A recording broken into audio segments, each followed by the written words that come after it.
Well, it was in the Grand Hotel, Bournemouth, my first formal session with the Beatles. And I needed a space because George Martin had just rung up Brian Epstein saying, we need a cover for the next album urgently. Brian said, can you do it? Is there something you could do for us? So I said, well, let me think about it. The next day I said, I think I've got the idea.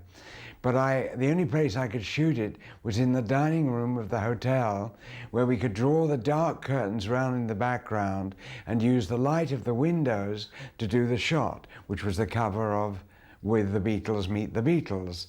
The backdrop wasn't as dark as I wanted, but I managed to print it so it went darker. And that was 2 days after meeting them. Well, from the point of my meeting the Beatles in Bournemouth, I then went with them to Southampton Television to watch them do their first television show. At that stage, I had to go back to London because I had other work. The Beatles was not my permanent work. It was a hobby. And then I went to Abbey Road Studios, where they were doing mixing and some re-recording for the With the Beatles album. After the recording session, sometimes they wanted to go out to a club for a drink, to relax, and we used to go to clubs like the Ad Lib. And then we went on from clubs to informal meetings in John's house, because John had to move down to live in London. Brian wanted that, and there was an apartment free above mine. So John said, well, look, check if we can move in there, which he did with Cynthia and Julian. So John was living upstairs. So I had Lennon upstairs, but he put Hadley on the bell downstairs so that people didn't recognize the Lennon presence. So I used to hear Elvis upstairs, and he used to hear Charlie Parker downstairs.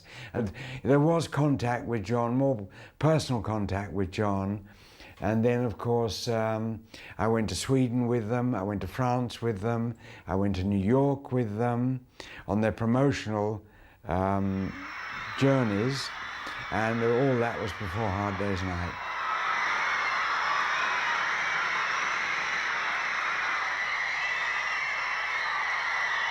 I can't remember exactly what the conditions were about the beginning of the idea of the film.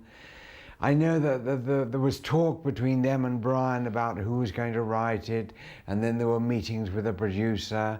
But of course I wasn't present at all this, so I can't say what the continuity was. All I can say is that now and again I heard that there was a film going to be made, that they had to make a selection of a writer who could make it humorous, who could reflect their activity of their real lives, that it was going to be in black and white.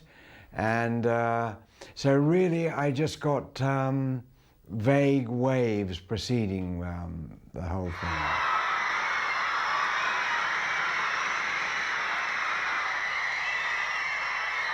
First of all, I knew where Marylebone Station was, and I heard that they were filming there. So it was a Sunday, I had time off, so I thought I'd just go along and see what was happening. And I went along and said hello to Dick and Walter, who I probably knew by that time anyway. And I said to Dick, look, would you mind if I took up a few positions beside the camera, because that way I can reflect exactly what you're doing. One of the sequences was of fans chasing the four Beatles into the station from outside, so that they converged, and then the Beatles had at a certain point to start running into the door. Now I shot that as a sequence from the camera angle. Then later inside the station, they did sequences with Paul with his moustache on. But then I got on the dolly on the travelling, which went down the platform alongside the train, when the three other Beatles being chased by the fans closely. And that's a beautiful action shot from the actual camera angle of where Dick set up the camera. Shooting their first movie, they had to get up early in the morning. That was something they were not too keen about. So maybe this was the first time when they actually had to do professional work under disciplined conditions. And somehow they did it well. Maybe that was due to the management of Dennis O'Dell, and his assistants, Bob Howard was one of them. So I give credit to the production for organising the Beatles in a friendly way, so that when Paul was asked what was his experience of filming, he says, well, it's a good way to pass the afternoon. Do I snore, Paul? With a trombone hooter like yours, it would be unnatural if you didn't. In Twickenham, I was more interested because it was in sets. I didn't see any outside locations near Twickenham. I watched Gil Taylor's lighting. I saw the kind of set decoration they did to recreate Beatle life. I watched Dick directing under very tight conditions. In fact, at one point, he said, look, no cameras, nothing, because he wanted peace to be able to complete the shooting under schedule. And obviously Walter, being the producer, was looking at his watch now and again. So the Beatles had to work under tight, disciplined conditions. So what I did was I went up into the gantry where the lights were, so that I didn't interfere with anybody, and I did some high angle shots down into the sets quietly. I accepted the fact that it was in black and white as a natural thing. The lighting, fine. Their capacity to improvise and be entertaining, again, was good, I thought, accepting the fact they had no dramatic training. So I think they just used their own naturalness, their own inner talent, under disciplined conditions to create something that was entertaining. And again, this would reflect Dick's flexible attitude to directing them. When I was asked to do the poster for the film, Walter said, well, look, can you come up with anything?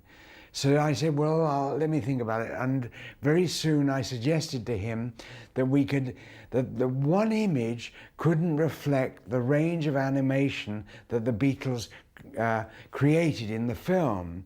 I said, what about doing a sequence of photographs of each individual in long poster format, so that there's a feeling of animation from each individual Beatle?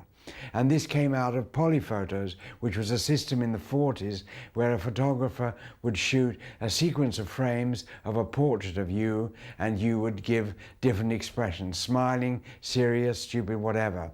That was called polyphoto. And then they gave you all these prints.